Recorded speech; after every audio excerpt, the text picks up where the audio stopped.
¿Quién se agrada mi alma? Pondré mi espíritu sobre él, y a los gentiles anunciará juicio. No contenderá ni voceará, ni nadie oirá en las calles su voz. La caña cascada no quebrará, y el pábilo que humea no apagará, hasta que saque a victoria el juicio. Y mientras nos vamos metiendo aquí en estos textos, vamos a tener ahí en nuestra mente, rondando aquí en nuestro ambiente, el título: el humo de miles de aldeas y millones de hogares. Vamos a estar pensando en eso: el humo de miles de aldeas y millones de hogares. Este pasaje que les he leído es una referencia a nuestro Señor Jesucristo. Este pasaje viene desde el Antiguo Testamento, exactamente en el libro del profeta Isaías, en el capítulo 42, versículos 1 a 3. Allí encuentra lo que hemos leído aquí en Mateo. Isaías escribió esto refiriéndose al Mesías, refiriéndose a la persona del Señor Jesucristo. Nosotros vamos a poner la mirada en la última frase que hemos leído en el verso 20, donde dice la Escritura: la caña cascada no quebrará, y el pábilo que humea no apagará. Debo decirles que esta era la forma en la que el mundo miraba al Señor Jesucristo. El mundo lo miraba como si él fuera una caña cascada, como si fuera un pábilo que humea y nada más. Una caña cascada es una caña que está magullada. Una caña cascada es algo, hermano, que está maltratado. Es una caña que está lastimada, que está malherida. Y el mundo veía que a Jesús le iba a tocar vivir todo eso. Una caña cascada nos habla de fragilidad. Una caña cascada apenas está unida por fibras. Pequeños hilos le unen y la mantienen unida. Esa caña cascada era lo que la gente pensaba sobre el Señor Jesucristo, que él era frágil, débil, que no tenía mucho futuro, porque su vida pronto se iba a romper. Su vida pronto se iba a terminar, su vida pronto iba a llegar a su fin. Y así le veían como una caña cascada. Una caña cascada es una vida que está a punto de expirar. Una caña cascada, mis hermanos, es una clase de vida que está a punto de terminar, y la gente vociferaba esas cosas. Hablaban sobre el Señor Jesús, que era una persona débil y que él no soportaría las presiones de los líderes religiosos, y que no iba a soportar las persecuciones de los romanos. Pero había una promesa dada por Dios. Dice: la caña cascada no quebrará. O sea que había un compromiso de Dios que iba a sostener esa caña, aunque sea unida por pequeñas fibras, pero esa caña no se iba a quebrar. Ese pábilo no iba a apagarse. Esa caña cascada tenía una garantía de Dios de permanecer. Esa caña cascada tenía una garantía de Dios de que era indestructible. Lastimada sí, magullada sí, maltratada sí, malherida sí, pero era una caña indestructible. Toda la fuerza de los enemigos no iban a poder terminar con la caña cascada. Algunos pensaban que cuando Cristo fue llevado a la cruz, su cuerpo iba a ser allí despedazado y su cuerpo allí se iba a romper. Algunos pensaban que en esa cruz vendrían por la noche las fieras salvajes y despedazarían su cuerpo. Algunos pensaban que vendrían las aves de rapiña y se consumirían el cuerpo de Jesús en la cruz. Algunos pensaban que el Señor, si llegaba a la tumba, su cuerpo se iba a descomponer, se iba a desintegrar. Pero había promesas en la Biblia. Por ejemplo, cuando usted lee el Salmo 16 y el versículo 10, ese salmo es una profecía relacionada a Jesús. Y dice el Salmo 16, 10, dice que en el Seol Dios le iba a guardar. Dice allí, no dejarás mi alma en el Seol, ni permitirás que tu santo vea corrupción. Esa palabra corrupción quiere decir que su cuerpo no se iba a desintegrar. La caña cascada no quebrará. Dios lo garantizaba. Dios garantizaba esa vida para siempre en el Señor Jesucristo. Los poderosos, todos aquellos que le veían como alguien débil, frágil, a través de los años y de los siglos, todos desfilaron a la tumba, pero Cristo vive y vive para siempre. Amén. Todos aquellos que les pronosticaban una vida corta, todos los que les pronosticaban un final inmediato, todos ellos murieron y llegaron a la tumba, pero Cristo vive y vive para siempre, y hoy está sentado a la diestra del Padre, enseña la Biblia. No solamente los líderes políticos, los líderes religiosos, los líderes militares, los césares romanos quisieron terminar con él, pero no lo lograron. Quisieron terminar con el cristianismo durante 10 persecuciones de por los emperadores de Roma, entre otros, Nerón, Trajano, Diocleciano. Usted puede leer todas las historias de esos emperadores, 10 persecuciones hizo Roma en la historia contra Cristo y contra el cristianismo. Y aquí está el cristianismo gozando de buena salud, porque nuestro Salvador tiene buena salud. La caña cascada no se quebrará. La caña cascada no iba a terminar. Se levantó en el mundo movimientos de ateos. Hoy florecen por todas partes. La meta de ellos es terminar con el nombre de Dios, terminar con la palabra de Dios, la cual desde el principio hasta el fin habla acerca de Jesucristo. Pero no lo logran. Los humanistas quieren poner al hombre en el centro y desplazar a Dios, pero no lo logran. Los movimientos políticos como el comunismo y su religión atea, desde la Rusia bolchevique del año 1917, estuvieron 70 años gobernando la mitad del mundo hasta el año 1989. Se cayó el muro de Berlín, se cayó el comunismo y Cristo goza de buena salud. La caña cascada no quebrará. No han podido terminar con él ni lo lograrán. Hubo uno de los emperadores romanos que se llamaba Juliano. Él mandó a imprimir una moneda con la fecha en que el cristianismo iba a terminar. Y aquí estamos, miren, todavía, aquí estamos. Este hombre ha dicho que él iba a terminar con Jesús, y la historia cuenta acerca de este emperador Juliano, que él estaba en el campo de batalla y una flecha persa le alcanzó. Y dice que la sangre le salía de su cuerpo por los botones, y él tomó un poco de sangre en sus manos y la arrojó al aire y dijo: al fin me venciste, Galileo. Todos los que se enfrentaron con Cristo, la caña cascada, la vieron frágil, débil, mavillada, malherida, lastimada, pero la caña cascada no se quebrará. Dios iba a mantener a la persona de Cristo. Y el texto que leímos, hablando de Cristo, dice: el pábilo que humea no apagará. ¿Qué es un pábilo? Es una lámpara con aceite. En mi niñez ese era el modo que teníamos de alumbrar. Una lámpara con un poco de aceite y un trapo, generalmente era una tela de lino. Y ese era el pábilo, ese trapo, esa tela que era la que producía luz.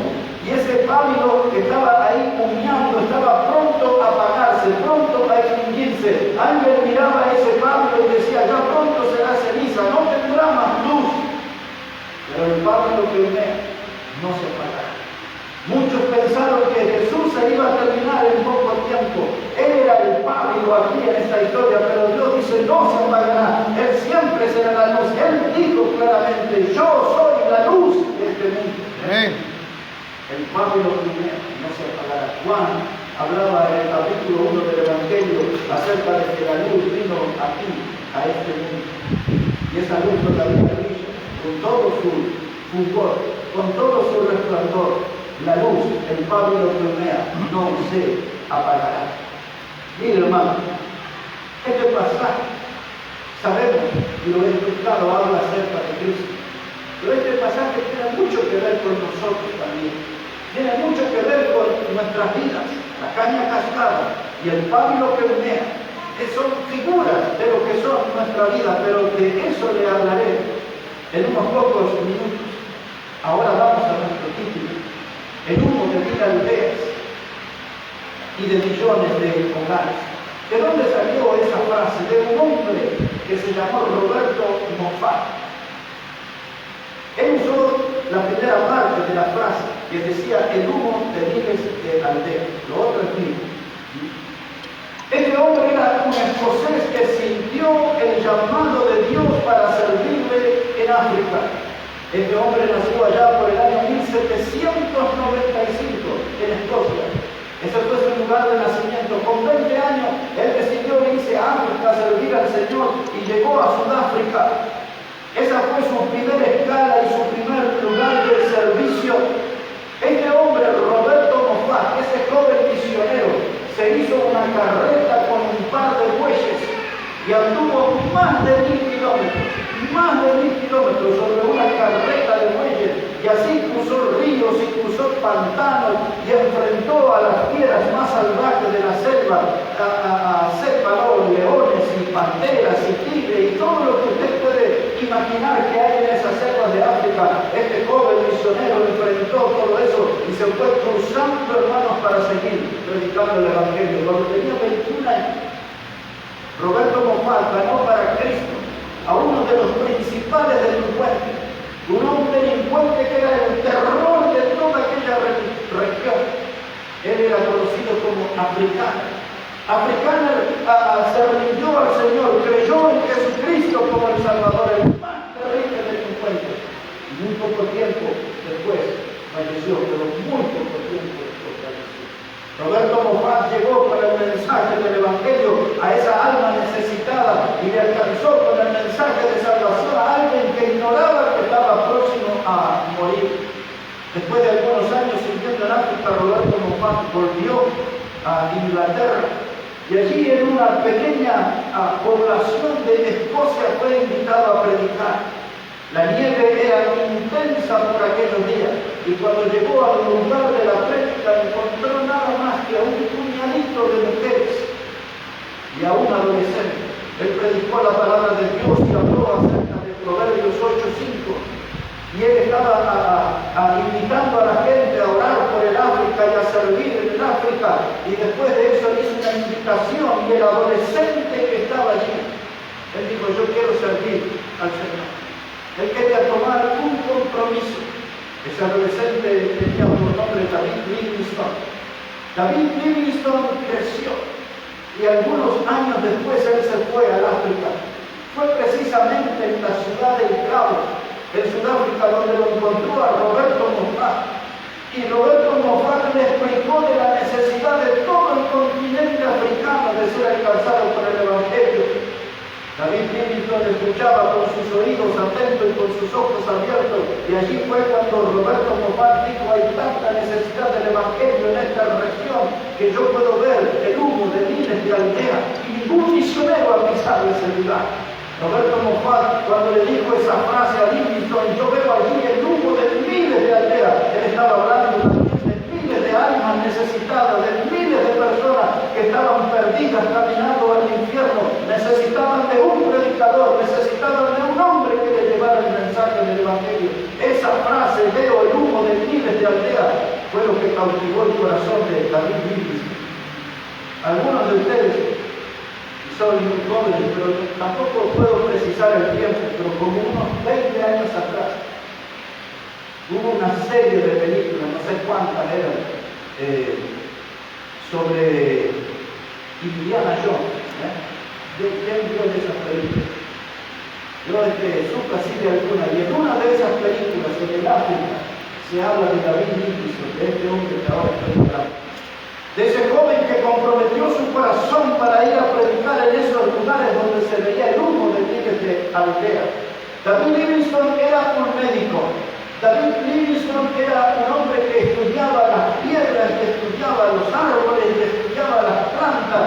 Él era un hombre que estudiaba sobre los cauces de los ríos. Él se dedicaba a todo eso, pero sobre todo tenía un misionero para predicar el Evangelio y alcanzar a los africanos con el mensaje de salvación.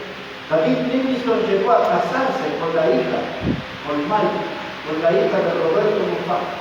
Y en uno de esos viajes, siendo muy jovencita, le alcanzó la malaria, unas enfermedades, la chica murió. Su hermano mayor había muerto. Roberto Moffat sirvió más de 50 años al Señor en África, pero David Livingstone fue el hombre que abrió los caminos para que el Evangelio llegara por todas partes de África, a lugares que hoy conocemos con el nombre de Angola, pues allí llegó él, lugares que conocemos con el nombre de Zimbabue, Tanzania, Zanzíbar, a todo lo que era el desierto del Kalahari. Allí David Livingstone, con su corazón apasionado, llevó el mensaje del Evangelio y alcanzó a millones de africanos con la predicación del Evangelio. David Livingstone murió a la edad que yo tengo. David Livingstone no tuvo una larga vida, pero tuvo gran cantidad de frutos para la gloria de Dios, frutos que permanecen por toda la eternidad. Él sintió el llamado de Dios, él vio la necesidad de las almas y fue a ayudar con la predicación del Evangelio y ha hecho una labor que hoy recordamos. Cuando David Livingstone tenía 60 años, dobló sus rodillas junto a su cama y se puso a orar. Y allí, junto a su cama, arrodillado, hablando con Dios, el Señor lo llamó a su presencia. Cuando entraron en la choza, que era un poco de barro con unas ramas allí, le encontraron muerto, de rodillas, junto a su cama. Había salido de este mundo después de hablar con su Salvador. David Livingstone, la gente de allí tomó su cuerpo y lo prepararon con sal para conservar su cuerpo, conservaron con sal. Cuando se enteraron rápidamente lo reclamaron desde Escocia. Su cuerpo iba a ir, pero dos de los amigos de David Livingstone entregaron el cuerpo para que lo llevaran a Europa, pero antes de que ese cuerpo se fuera, le sacaron el corazón y enterraron el corazón al pie de un árbol y dijeron estas palabras: David Livingstone, su cuerpo pertenece a Escocia, pero su corazón pertenece al África. Esa frase es la que definió la clase de predicador, la clase de misionero, la clase de siervo. Un hombre que estaba metido en el trabajo con los africanos y todos podían ver fácilmente que su corazón, delante de Dios, estaba comprometido para alcanzar el África con el mensaje del Evangelio. El nombre de David Livingstone, cuando su cuerpo llegó a Inglaterra, lo pusieron allí en lo que se llama la abadía de Westminster. Y David Livingstone fue enterrado como un héroe nacional, con un fuego de 21 cañonazos. Así lo describieron a David Livingstone: un héroe nacional, un predicador, un siervo común, pero un hombre que supo hacer la diferencia, impactado por aquella frase, el humo de miles de aldeas. Pero yo dije también, y de millones de hogares, porque en este mundo que estamos viviendo, en este siglo XXI, también en muchos hogares se ve el humo del incendio, el humo de la tragedia, el humo de familias que se van destrozando, que se van haciendo pedazos, y mezclado con el humo se puede ver el polvo de familias que se vuelven escombros. Ustedes han visto todos esos movimientos de pañuelos verdes y todo eso que ustedes han oído, cómo quieren hacer desaparecer la familia. No acepta la familia creada por Dios, varón y hembra, como lo dice el libro de Génesis. Ellos tienen otra forma de ver y hablan de que uno es como se percibe o se autopercibe, etcétera, etcétera. Pero hoy el mundo que vivimos se ve un humo distinto desde los hogares.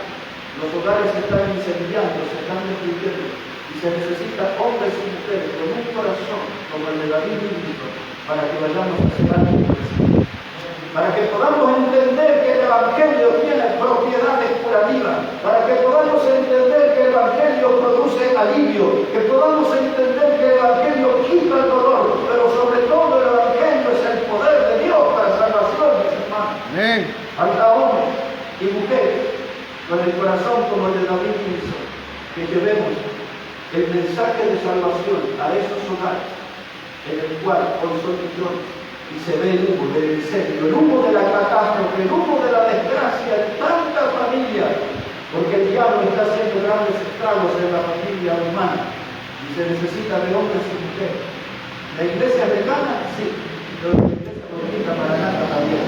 Que desde este lugar podamos levantarnos, hombres y mujeres, para servir al Señor. La caña cascada no quebrará, el pan que hornea no se apagará.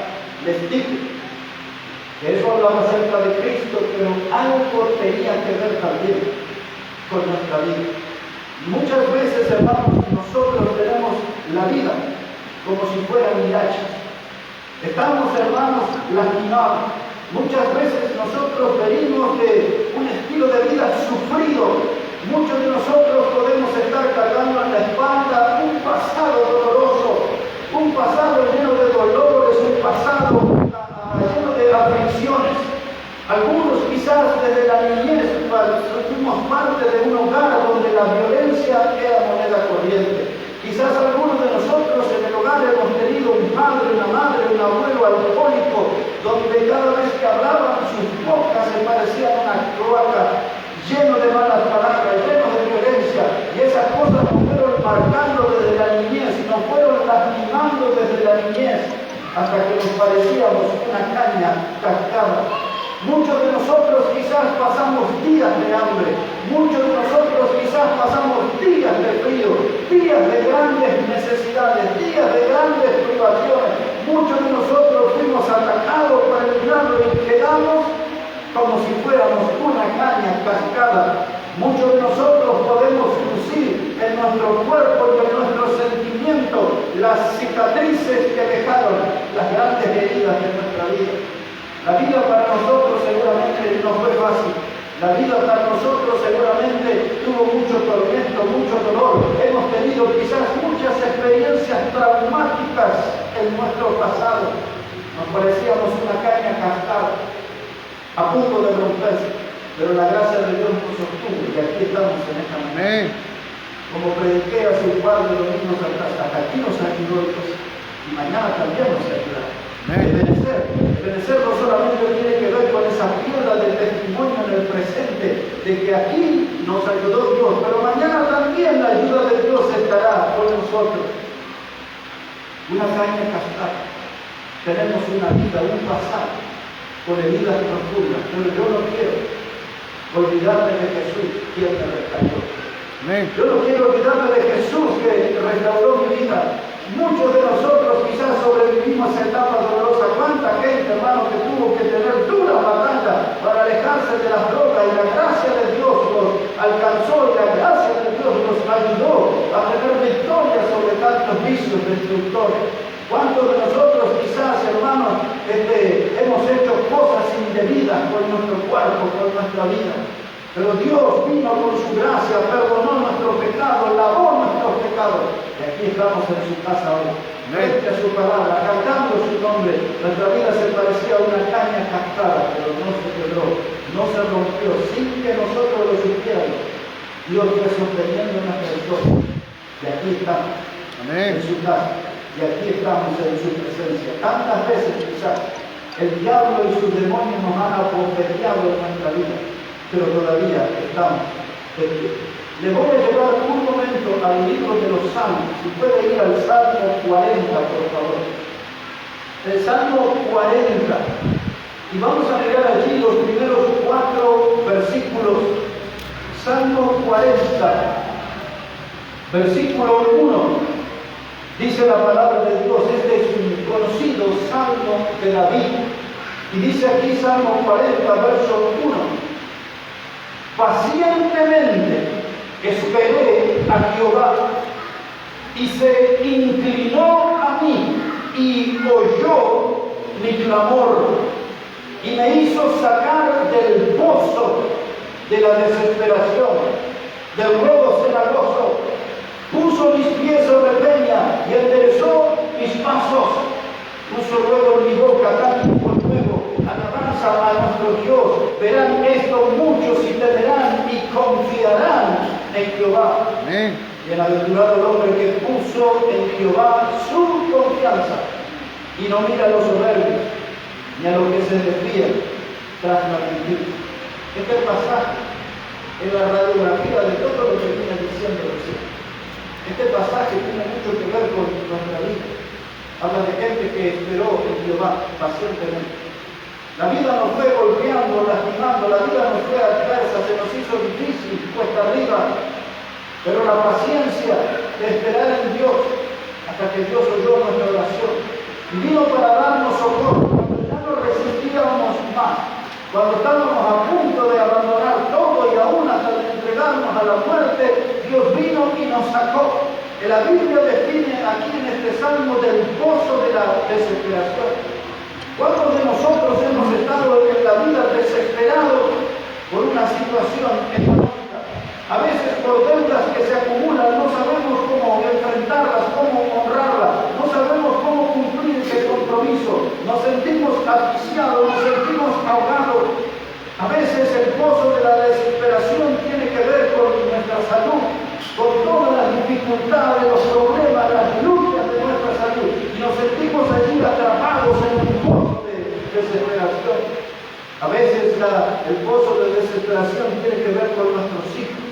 Un hijo que cae allí en las garras de las drogas, del alcohol, un hijo que empieza a caminar por esta vida con malas juntas, y nos sentimos en ese lugar, en el pozo de la desesperación. Y dice aquí la palabra de Dios que en ese pozo hay un lodo cenagoso. Lodo nos habla de barro, barro nos habla de algo que está contaminado, de algo putrefacto, de algo que huele mal. Y muchas veces nuestra vida está atrapada, desesperada, y en ese ambiente de mal olor que nos hace infelices, que nos quita las motivaciones, ya no tenemos metas, ya no tenemos ganas de seguir adelante. Estamos como a la deriva, sin rumbo, pero dice que Dios nos sacó de ese lugar y nos puso nuestros pies sobre peña. Y llamo la atención en esa expresión que dice que Dios nos sacó de ese pozo y puso nuestros pies sobre peña. Eso habla de un lugar firme, eso habla de un lugar que tiene una base sólida, consistente. Y me gusta decirles en esta mañana que Cristo es esa peña. Cristo es la roca donde nuestra vida, nuestra familia, nuestra congregación puede apoyarse confiadamente. Cristo es la roca sólida. Amén. Como dice uno de los antiguos coros, Cristo es la peña del oeste. Amén. Aquí está, nos saca del pozo de la desesperación y pone nuestros pies sobre el suelo. Cuando nos sentimos mal en la vida, hermano, todavía hay una esperanza.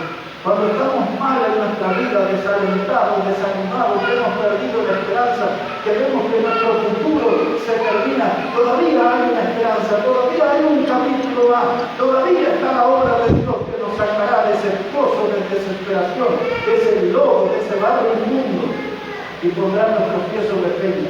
Y algo más. Note lo que dice aquí la palabra que hemos leído, Salmo 40, verso 3. Dice, puso luego en mi boca cántico nuevo, alabanza a nuestro Dios. Y quizás muchos de nosotros aquí en esta mañana podríamos dar testimonio de cómo Dios nos sacó del pozo de la desesperación. Amén. Y hoy estamos aquí cantando himnos al Señor. Antes cantábamos música mundana, antes cantaba no sé qué cosa, ranchera, bolero, no sé qué cosa cantaba. Pero ahora estoy en la casa de Dios y tengo un cántico nuevo que viene de mi alma. Amén. Un cántico nuevo que viene de mi corazón y expresa la gratitud a Dios, porque el Señor me sacó del pozo de la desesperación. Y qué bueno que es poder estar vivo para dar ese testimonio. Hermano, dice la caña cantar, no se quedará.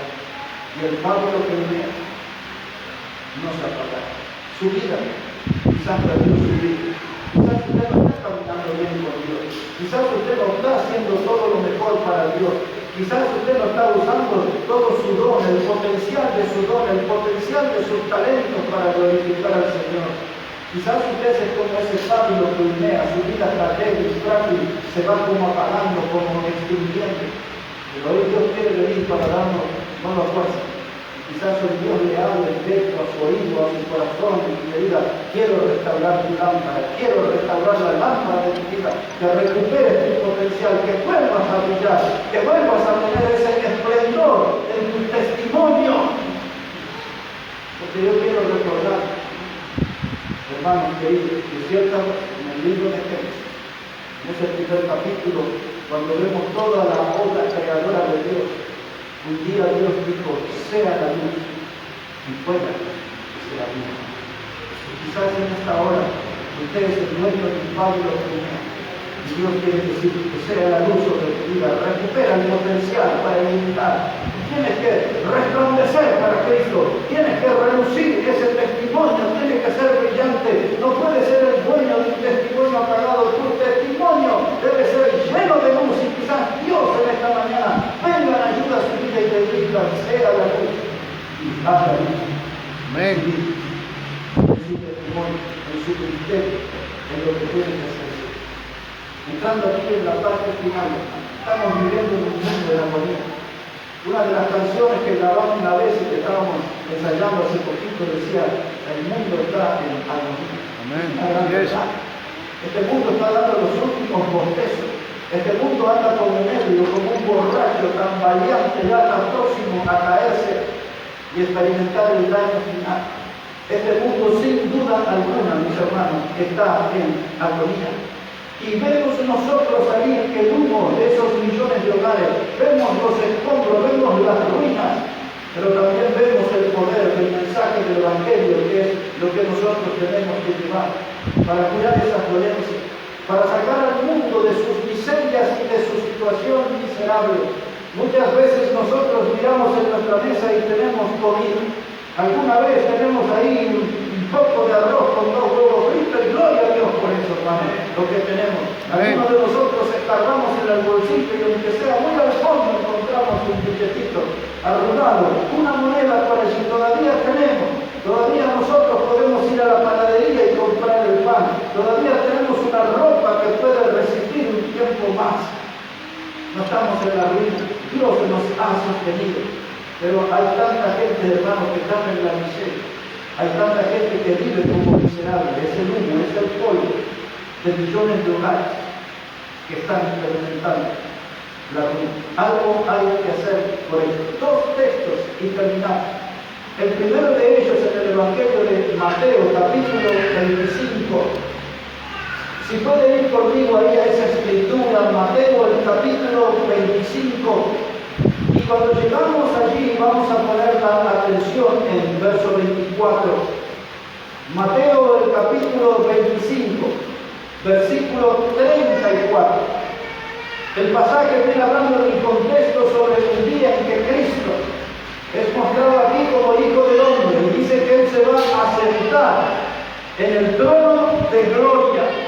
Y cuando Él se siente en el trono de gloria, a continuación viene lo que dice el verso 34. Dice la palabra de Dios, entonces el Rey dirá a los de su derecha, venid benditos de mi Padre, heredad el reino preparado para vosotros desde la fundación del mundo. Porque tuve hambre y me disteis de comer, tuve sed y me disteis de beber. Fui forastero y me recogisteis, estuve desnudo y me cubristeis, enfermo y me visitasteis, en la cárcel y vinisteis a mí. Entonces los justos le responderán diciendo, Señor, ¿cuándo te vimos hambriento y te sustentamos? ¿O sediento y te dimos de beber? ¿Y cuándo te vimos forastero y te recogimos? ¿O desnudo y te cubrimos? ¿O cuando te vimos enfermo o en la cárcel y vinimos a ti? Y respondiendo el rey, les dirá, de cierto os digo, que cuando lo hiciste a uno de estos mis hermanos más pequeños, a mí lo hiciste. Amén. Ahí está el desafío del Señor Jesucristo. Quizás no hemos sido atentos con Él. Quizás nosotros no le hemos servido de manera correcta. Quizás no le dimos un plato de comida cuando tenía hambre. Quizás no le visitamos en la cárcel. Tantas cosas no hemos hecho, pero ahora Él nos da la oportunidad de hacer esto con otras personas, con aquellos que son padres del humo de miles de aldeas y de millones de hogares. De hacer algo por ellos, de hacer algo por ellos, mis hermanos. Dice Jesús, cuando le hagas a uno de estos mis hermanos pequeños como me lo hicieras a mí. Amén. Le hemos perdido muchas veces, por años quizás, de nuestra fe, de hacer cosas para el Señor, pero hoy es una nueva oportunidad. Hoy es un nuevo tiempo. Y hoy el Señor dice, hazlo, mira el humo de miles de aldeas, hogares que se incendian, hogares que se desmoronan, todo es ruina, todo es escombro, haz algo por ello. Es como me hicieron. Amén. El desafío es grande, pero necesitamos un corazón como el de David Livingstone. Necesitamos un corazón como el de Roberto Moffat. Ellos se comprometieron con África y ese continente, dejaron huellas. Millones de personas alcanzaron la salvación, millones de personas estarán en la eternidad por el ministerio de esos dos predicadores que comenzaron con 20 años nada más sirviendo al Señor en esas lejanas tierras. ¿Cuándo empezaremos nosotros? Aquí estamos, geográficamente. Lomas del Mirador, partido de la Matanza, provincia de Buenos Aires. Aquí está nuestro lugar. Este es nuestro lugar de servicio, pero necesitamos un corazón como el de esos hombres. Hay algo que Dios dijo a la nación de Israel. Yo sé que lo dijo relacionado con Jerusalén, pero yo quiero tomar ese pasaje, leerlo para ustedes, como si fuera Dios hablando de nosotros. Y yo creo que ahí está un gran desafío importante para que terminemos esta prueba. Así que les voy a pedir que me acompañen al libro del profeta Isaías, el capítulo 60. Y leyendo ahí ese pasaje, vamos a terminar nuestro mensaje en esta mañana. Isaías, el capítulo 60, versículo 1. Isaías, el capítulo 60, versículo 1. Dios está hablando aquí sobre Jerusalén. Pero al leer estas palabras, hermanos, haga de cuenta que está hablando con nosotros, que son palabras dirigidas a nosotros mismos.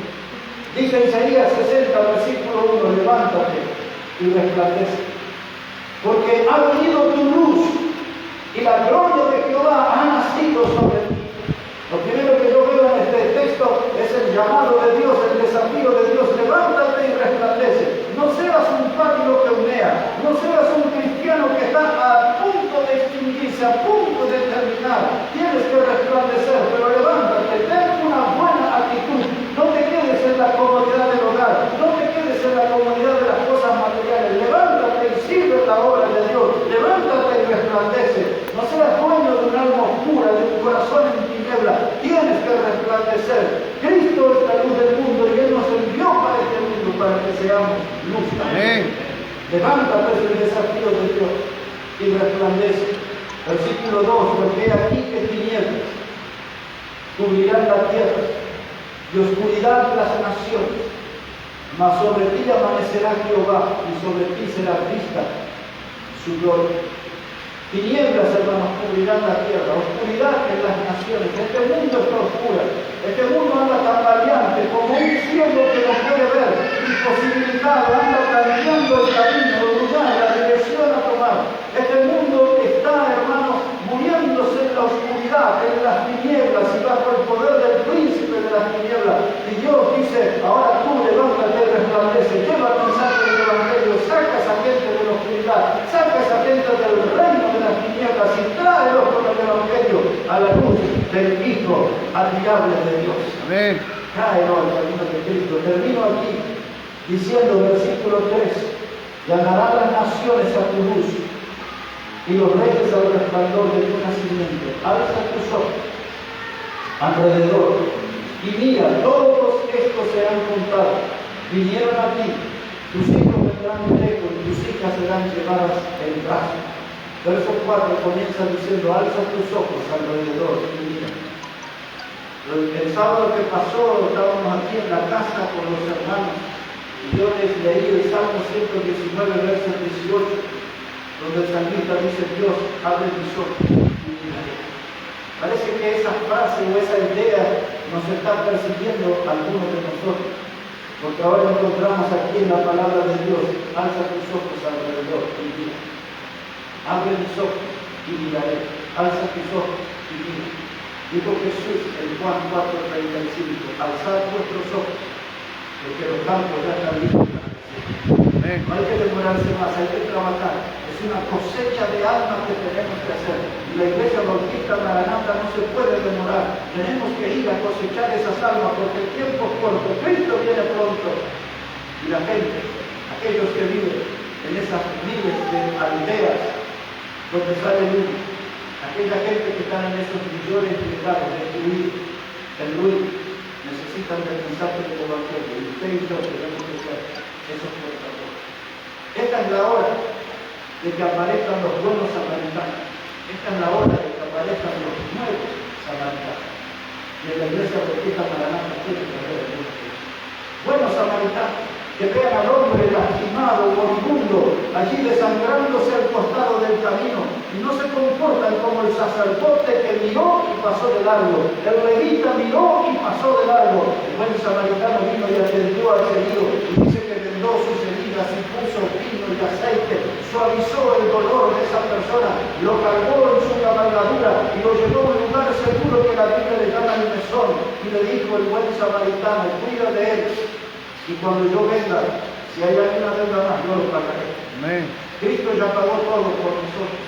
Nosotros podemos empezar a saldar esa deuda de la salvación tan grande que Él nos dio, comportándonos como buenos samaritanos y saliendo a buscar a los perdidos. Una mirada levantada nos permitirá ver el humo de miles de aldeas y el escombro, las ruinas de millones de hogares. Es tiempo de trabajar, hermano.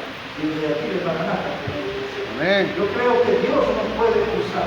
Necesitamos un corazón como el misionero Roberto Mofá, o como David Livingstone, un corazón, pero que se pongan las manos de Dios para ser usados por Dios, para la gloria del Señor. Que Él bendiga su palabra y que bendiga a Dios sus vidas en esta mañana. Amén.